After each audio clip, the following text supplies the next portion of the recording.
Lur,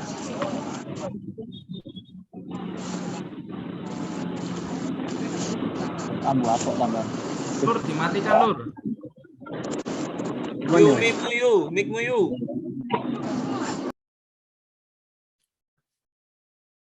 Assalamualaikum warahmatullahi wabarakatuh. Saya dan teman-teman akan mempresentasikan tentang siklus ATP yang beranggota 1. Muhammad Faisal Budiman, NIM 20060484110. 2. Anan Ramadan RS 20060484110. 3. Asriel Dea Wahyoni 20060484127.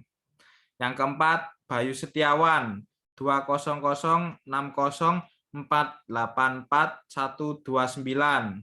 Yang kelima, Maulana Ilham Firmansyah 20060484135. Yang keenam, Devano Saviola 20060484137.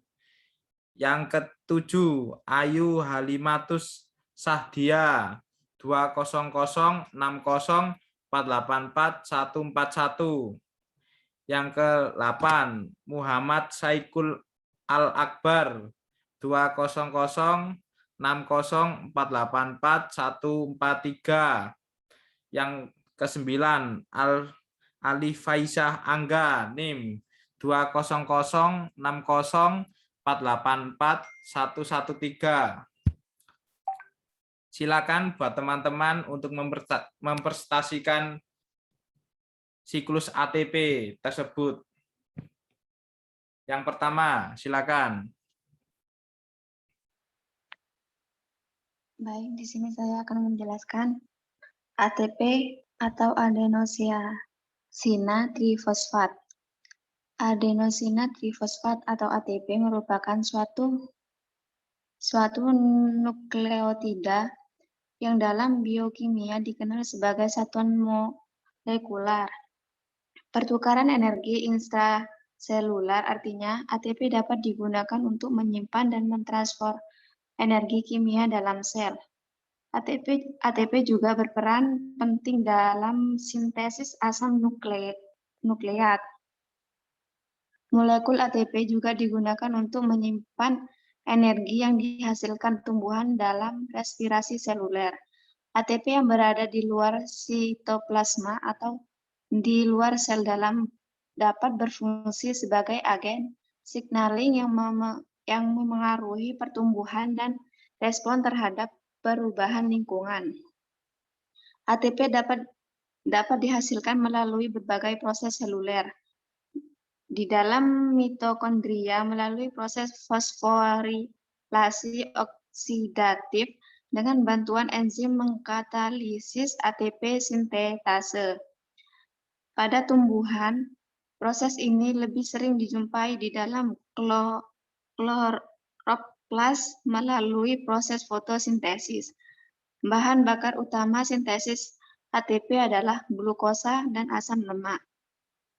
Mula-mula glukosa dipecah menjadi asam pirufat di dalam sitosol dalam reaksi glikolisis.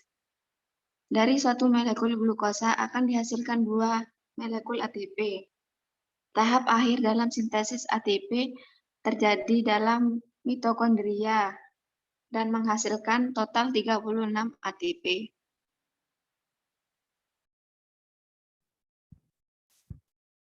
Dipersilakan yang slide kedua.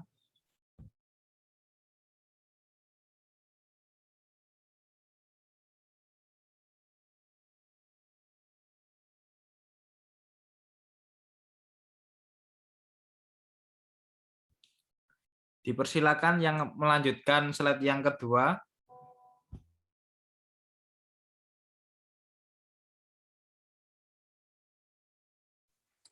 Bioenergetika merupakan studi tentang proses bagaimana sel menggunakan atau menyimpan dan melepaskan energi. Komponen utamanya ialah transformasi energi atau konversi energi dari suatu bentuk menjadi bentuk energi lainnya.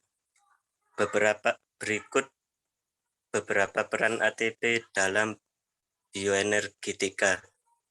Yang pertama sebagai uang dalam pertukaran energi sel. Yang kedua, senyawa berfosfor dengan energi tinggi yang terbentuk selama katabolisme.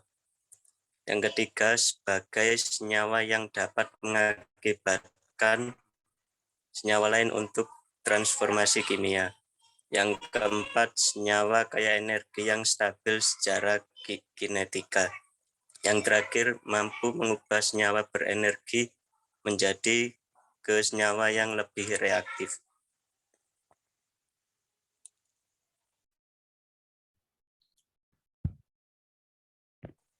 Dipersilakan buat yang melanjutkan slide yang ketiga.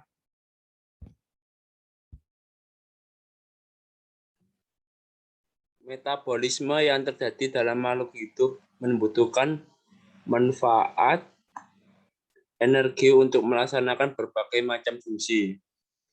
Organisme energi tersebut diperoleh melalui proses eksergonik dari oksidasi nutrien untuk menstabilisasikan hidup seperti melakukan kerja mekanik, transport senyawa aktif, melawan gradien konsentrasi, dan biosintesis senyawa kompleks.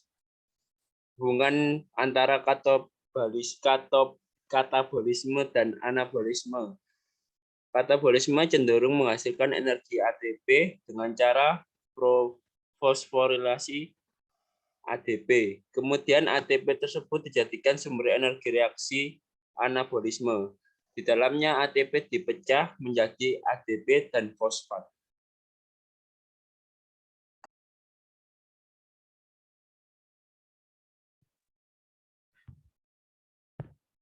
Dipersilakan yang slide keempat.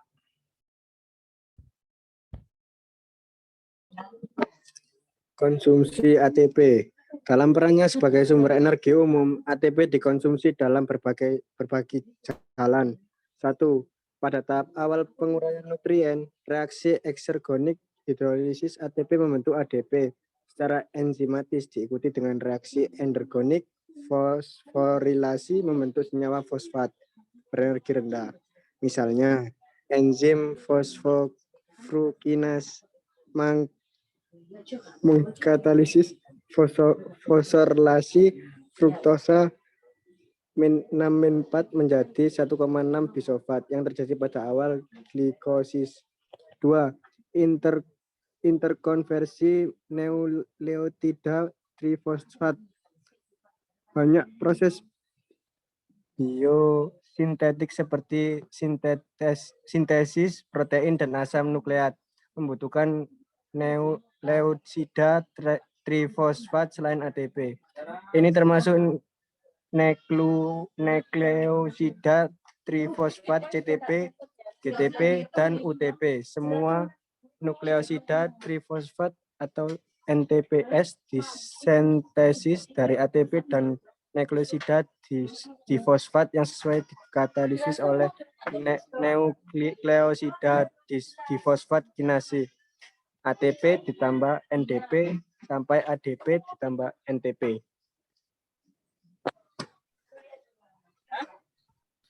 Dipersilakan slide yang selanjutnya.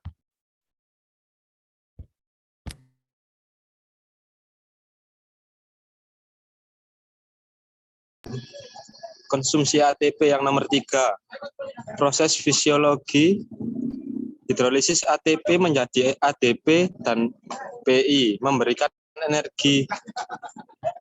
Pada banyak proses fisiologi penting yang bersifat endergonik seperti kontraksi otot, transport molekul atau ion, dan lain-lain. Berikut ini contoh dari hidrolisis untuk kontraksi otot. Jadi,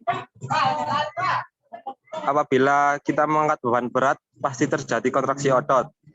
Saat mengangkat beban berat itu membutuhkan energi. Energi itu diperoleh dari sumber makanan. Kemudian ATP-nya yang ada di mitokondria itu digunakan untuk kontraksi otot. Jadi mitokondria pada sel otot digunakan untuk proses kontraksi otot, yaitu pemecahan ATP menjadi ADP.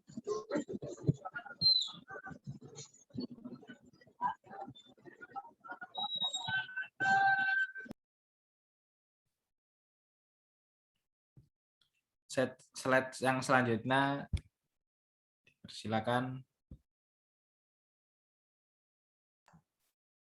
Konsumsi otot.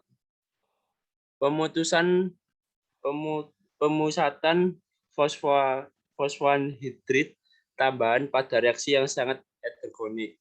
Banyak reaksi melibatkan ATP dan menghasilkan ADP atau PI. Pemutusan ortofosfat atau AMP dan PPI. Selanjutnya PPI akan segera dihidrolisis menghasilkan 2PI oleh prefosfatase anorganik, sehingga pemutusan pirofosfat ATP pada akhirnya menghasilkan hidrolisis 2 ikatan fosfat berenergi tinggi.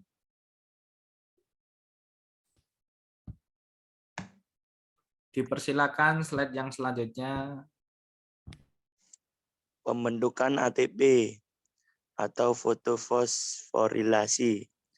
Selama proses transfer elektron pada skema Z, ion H+ yang dilepaskan ketika PS2 mengoksidasi air untuk menghasilkan oksigen itu dilepaskan ke dalam ruang tilakoid, sedangkan H+ yang digunakan untuk mereduksi NADP+ menjadi NADPH oleh NADH reduktase diambil oleh stroma. Dengan demikian, kedua reaksi ini juga berkontribusi pada gradien proton. Gradien proton mengarahkan sintesis ATP melalui ATP sintase yang terletak dalam membran tilakoid. Ini disebut sebagai fotofosforilasi dan analog dengan sintesis ATP melalui gradien proton. Selama fosforilasi oksidatif dalam mitokondria. Rubisco adalah enzim yang sangat lambat, memfiksasi hanya 3 molekul substratnya setiap detik, sehingga dibutuhkan dalam jumlah yang besar. Reaksi Rubisco membentuk sebagian dari siklus reaksi yang disebut siklus Calvin, yang mengarah pada regenerasi ribulosa 1,5 sampai bifosfat, atau siap memfiksasi karbon dioksida yang lain. Dan produksi total gliseraldehid 3 fosfat untuk sintesis sukrosa dan pati. 3 molekul karbon dioksida harus diikat untuk menciptakan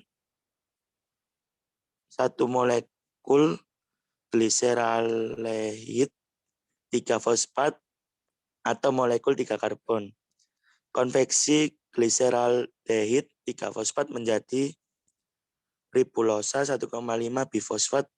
Dalam siklus tersebut membutuhkan 7 enzim, termasuk transketolase dan aldolase.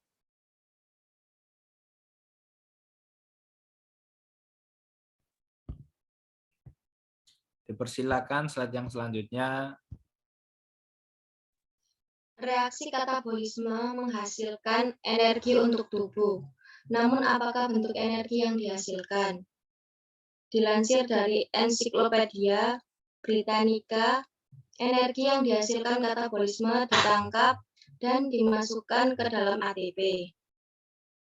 ATP seperti pesawat ulak-alik yang menyimpan dan membawa energi ke seluruh tempat dalam tubuh. Sehingga dapat disimpulkan bahwa adenosin trifosfat adalah molekul pembawa energi dalam jumlah besar.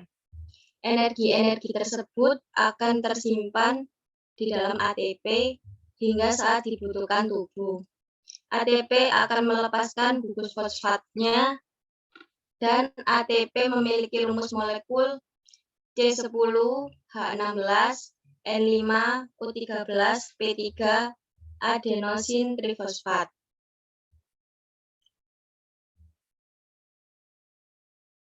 Selanjutnya, Silakan. ini merupakan rumus dari ATP.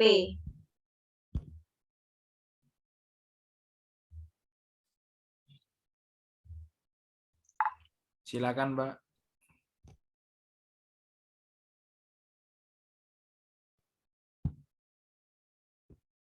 Ya, ini slide yang selanjutnya. Dipersilakan.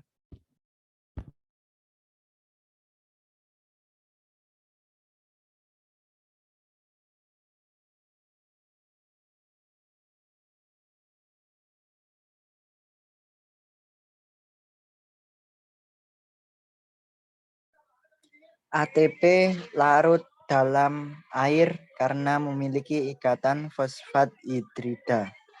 Dilansir dari Chemistry World, ikatan fosfat hidridan ATP sangat tidak stabil, mudah diputuskan namun mudah disambungkan kembali. Inilah mengapa ATP dapat langsung melepaskan energi dalam jumlah besar saat dibutuhkan dengan sangat cepat.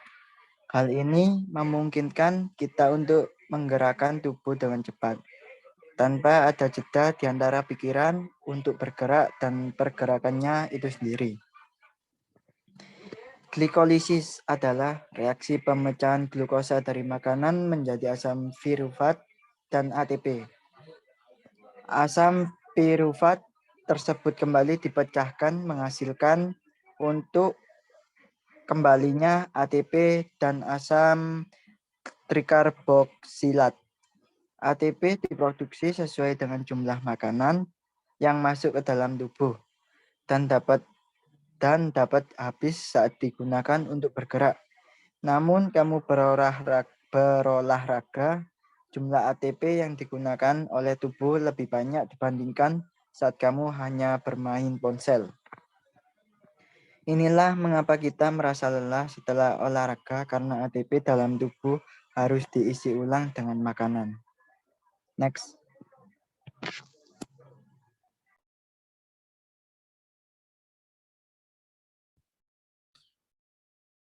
Mungkin dari teman-teman dari presentasi ini apakah ada yang ditanyakan?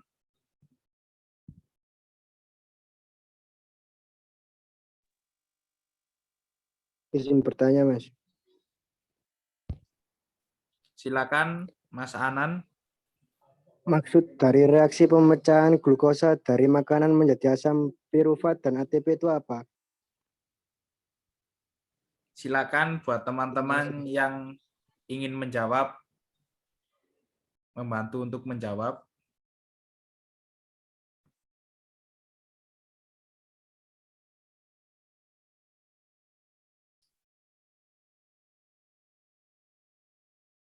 Silakan teman-teman, apakah ada yang mau untuk membantu untuk menjawab?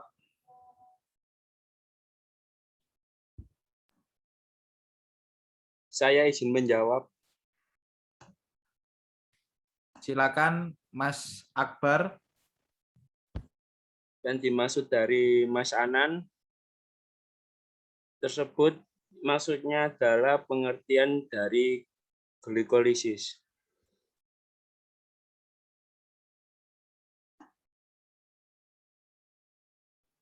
Apakah sudah Mas Akbar? Apakah Mas Anan sudah jelas?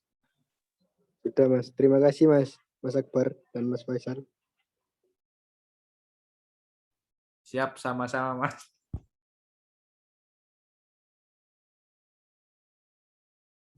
Apakah tidak ada yang bertanya lagi? Saya, Mas. Silakan Mas. Mas Firman. Tolong liatin di slide ke-11, Mas.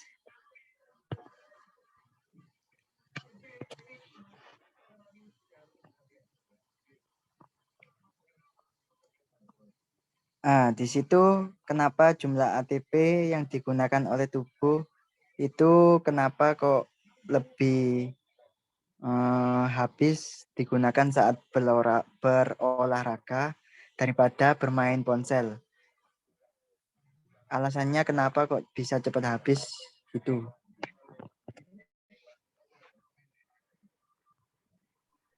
Apakah teman-teman bisa membantu untuk menjawab?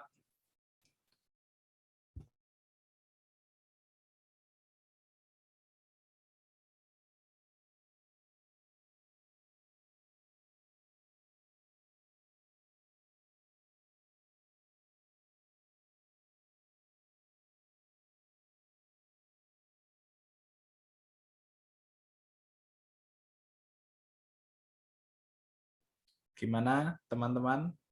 Apakah bisa Izin saya menjawab. membantu menjawab? Silakan. Mbak siapa? Mbak Ayu? Azril Dea. Oh, Mbak Dea. Silakan Iya. untuk menjawab. Tadi pertanyaannya kan kenapa kalau kita olahraga itu ATP-nya lebih banyak dikeluarkan daripada kita bermain handphone ya?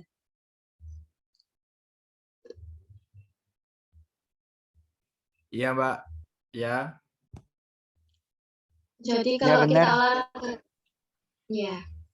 Jadi kalau misalnya kita olahraga kan kita banyak mengeluarkan energi dibandingkan kita duduk dengan bermain ponsel. Jadi kesimpulannya saat kita berolahraga mengeluarkan banyak energi, sedangkan kita bermain handphone tidak banyak mengeluarkan energi, tapi tetap mengeluarkan energi juga. Sekian dari saya. Apabila ada tambahan boleh. Apakah Mas Firman Ya, terima sudah kasih Mbak Dea. Terima sudah jelas, kasih Mas sudah Firman? cukup. Sudah jelas Mas. Terima kasih. Siap, sama-sama Mas. Apakah ada pertanyaan lagi tentang materi tersebut?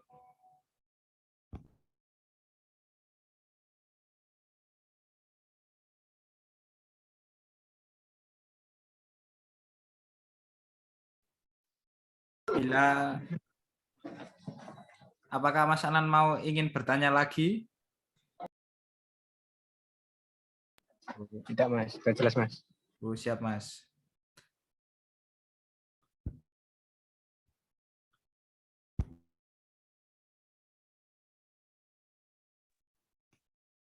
Pertanyaan sudah selesai. Ini saya akan menjelaskan kesimpulan dari materi tersebut ini. ATP merupakan suatu nukleotida yang dalam biokimia dikenal sebagai satuan molekular pertukaran energi intraseluler. Artinya ATP dapat digunakan untuk menyiapkan dan mentransport energi kimia dalam sel. ATP juga berperan penting dalam sistematis asam nukleat. Presentasi tersebut saya tutup. Sekian atas penjelasannya tentang ATP. Mohon maaf jika ada kesalahan. Terima kasih. Waalaikumsalam warahmatullahi wabarakatuh. Assalamualaikum warahmatullahi wabarakatuh. Waalaikumsalam warahmatullahi wabarakatuh. Terima kasih Mas. Waalaikumsalam satu nyali. Pakai cek aja.